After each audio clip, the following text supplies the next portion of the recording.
भूख के मौके पर ना ऊंट पे बैठे थे, पीछे रह गए। ऊंट सुस्त था, थक गया, चल नहीं रहा था। हजरत अबू ज़र ग़िफ़ारी रज़ी अल्लाह ताला अन्हु पहले तो उसे ले गए ये गांव में कि ऊंट बीमार हो गया, उसका इलाज कराया, लेकिन जब वो ठीक ना हो सका ना तो ऊंट वहीं छोड़ दिया। हुजूर सल्लल्लाहु अलैहि वसल्लम के पीछे ज़रूर पहुंचना है मैदान तबूक में। तो जो सामान था वो सारा पुश्त पे रखा और अकेले ही चल दिए, तने तन्हा और पैदल। सामने से गर्द उड़ती हुई नजर आई तो लोगों ने कहा हुजूर पता नहीं कौन आया है। फरमाया तुम्हें नहीं पता, मुझे तो पता है ना, अबू ज़र ग़िफ़ारी आया है। अबू ज़र ग़िफ़ारी आए। फिर हुजूर ने फरमाया यमशी वाहिदा व यमूत वाहिदा व युबास वाहिदा। फरमाया ये तन्हा चलते हैं, ये तन्हा ही दुनिया से जाएंगे, तन्हा ही उठाए जाएंगे। तन्हा तन्हा चलते हैं, तन्हा ही दुनिया से जाएंगे, इंतकाल तन्हा ही उठाए जाएंगे। जो बहुत ज्यादा सख्ती करने लगे सहाबा पे, बहुत ज्यादा। तो हजरत उस्मान गनी रज़ी अल्लाह ताला अन्हु ने फरमाया कि आप अपने मिजाज के लिहाज से तो दुरुस्त हैं, पर जो चीज़ आप तारी करना चाहते हैं, जब शरीयत गुंजाइश देती है तो आप क्यों इतनी सख्ती फरमाते हैं। तो फरमाने लगे ठीक है, फिर मुझे रब्ज़ा जाने की इजाज़त दे दो। रब्ज़ा एक बस्ती थी, जंगल था, वहाँ कोई आता जाता नहीं था। असी किसे दे कुछ नहीं जला ते ना कुछ साडा दर्दी। हुजूर ने कहा था ना यमशी वाहिदा, तो अकेला चलेगा, रब्ज़ा चले गया। हज़रत सैयदना उस्मान गनी ने कहा ये कुछ बकरियां ले जाओ, दूध पी लिया करना। फरमाया उस्मान मुझे माल की तो ज़रूरत पहले दिन से ही कोई नहीं, मुझे तो रब रसूल की ज़रूरत है, उनकी करम नवाजियाँ मेरे साथ रहती हैं। तशरीफ़ ले गए, वहाँ तन्हा खजूर के खुश्क टुकड़े खाते, इबादत करते, अल्लाह को याद करते। बड़े बड़े लोगों ने आके कहा कि अबू ज़र आपकी बड़ी शान है, हमारे साथ चलें। फरमाया छोड़ो, कहाँ मंशूर हम और कहाँ हंगामे मोहब्बत के, एक हुजरे में रहते हैं, खुदा को याद करते हैं, ज़रूरत कोई नहीं, जहाँ हूँ ना वहाँ मैं ठीक हूँ, हाजत नहीं।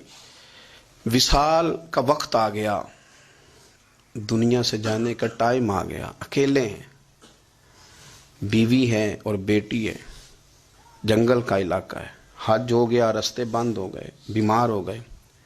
अपनी अहलिया को बुला के कहने लगे अब मैं बचूंगा नहीं, अब जाने का वक्त आ गया। मैंने फ़कीरी जो हुजूर की देखी थी उसमें मैंने वक्त गुजारा है, और देख मैं जा भी फ़कीरी मेरा लै सजड़ा सा तोड़ दी पाई, जान भी दिती तेरा तेरे, अब जाने का वक्त है। तो इस तरह करना, अगर तेरे पास कोई कपड़ा हुआ तो मुझे कफन दे देना, ना हुआ तो अल्लाह के सुपुर्द कर देना। कहा हम दो औरतें हैं, जनाजा गुस्ल कफन। फरमाया रब जमात भेजेगा मेरे लिए, लोग आएंगे, मेरे नबी पाक ने मुझसे वादा किया था, आएंगे ना लोग। तो अहलिया कहने लगी अबू ज़र आपको कैसे पता है कि आप इस सहरा में इंतकाल कर जाएंगे, अल्लाह शिफा देने वाला है। फरमाने लगे हम 3-4 लोग बैठे थे तो हुजूर ने फरमाया था तुम में से एक शख्स सहरा में अकेला इंतकाल कर जाएगा।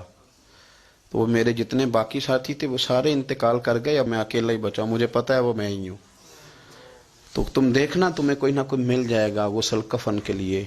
आपकी अहलिया कहती हैं कि मैं उठी, कभी दौड़ के मैं बाहर जाती, सड़क पे जाके देखती कोई गुजर रहा है, फिर मैं आके कहती हज ख़त्म हो गया है, रास्ते बंद हो गए हैं, कौन आएगा जंगल में। फिर मैं आके उनकी तीमारदारी करती, फिर उठ के जाती, फिर मैं आके तीमारदारी करती। अचानक मेरी नज़र पड़ी तो एक छोटा सा काफिला आ रहा था, उस काफिले में चंद लोग थे और सबसे बढ़कर सहाबी रसूल हज़रत अब्दुल्ला इब्ने मसूद भी थे। मैंने उनको इशारा किया तो वो दौड़े आए, कहने लगे बहन क्या है। मैंने कहा यहाँ एक शख्स है, तुम्हारी थोड़ी सी ज़रूरत है उसको। तो अब्दुल्ला इब्ने मसूद कहने लगे कौन है बीबी। कहती मैंने कहा कि वो अबू ज़र ग़िफ़ारी हैं। कहती तड़प के रोए अब्दुल्ला इब्ने मसूद, तड़प के कहने लगे अबू ज़र मेरे नबी पाक का प्यारा, मेरे माँ भी उस पर कुर्बान, मेरा बाप भी कुर्बान, किधर है जल्दी बताओ। कहती मैं ले आई, 4-5 लोग थे वो। तो सैयदना अबू ज़र ग़िफ़ारी कहने लगे अब्दुल्ला मेरा विसाल हो जाएगा, लेकिन याद रखना मेरी बीवी के पास कफन के लिए कपड़ा मौजूद नहीं। और लहो सजना सा तोड़ ही नहीं पाई, जान भी दिती तेरा तेरे, कफन के लिए कपड़ा नहीं है, लेकिन तुम में से ना वो बंदा कोई कपड़ा ना दे جو کبھی کسی سرکاری عہدے پہ رہا ہو، وہ بندہ میرے کفن کے لیے کپڑا نہ دے، کسی سرکاری عہدے پہ رہا ہو۔ ایک انصاری جوان کہنے لگا ابو ذر میں کبھی کسی عہدے پہ نہیں رہا، اگر آپ میری چادر قبول کر لیں کفن کے لیے تو میں ٹھیک ہے، میں نے نا حضور کے طریقے پر زندگی گزاری ہے، چپ کر کے میرا جنازہ پڑھ دینا اور مجھے کہیں اور نہ لے کے جانا، اسی کسی دے کچھ نہیں جے لگتے تو نہ کوئی ساڈا دردی، یہیں کسی صحرا میں جنگل میں یہیں کوئی قبر کھود کے مجھے دفن کر دینا، مجھے جانے نہیں ہے کسی جگہ۔ حضرت عبداللہ ابن مسعود رضی اللہ تعالیٰ عنہ نے جنازہ پڑھایا، اور اس درویش کو جو 5ویں یا 4تھے مسلمان ہیں ان کو وہاں دفن کیا۔ جب خبر پہنچی نا مدینے تو سب سے زیادہ آنسو مولا علی نے بہائے، سب سے زیادہ حضرت علی نے۔ لوگوں نے کہا اتنا کیوں روتے ہو؟ فرمایا 2 ہی تو بندے تھے جو اللہ کے راستے میں کسی کی پرواہ نہیں کرتے تھے، اب ایک ہی رہ گیا ہے۔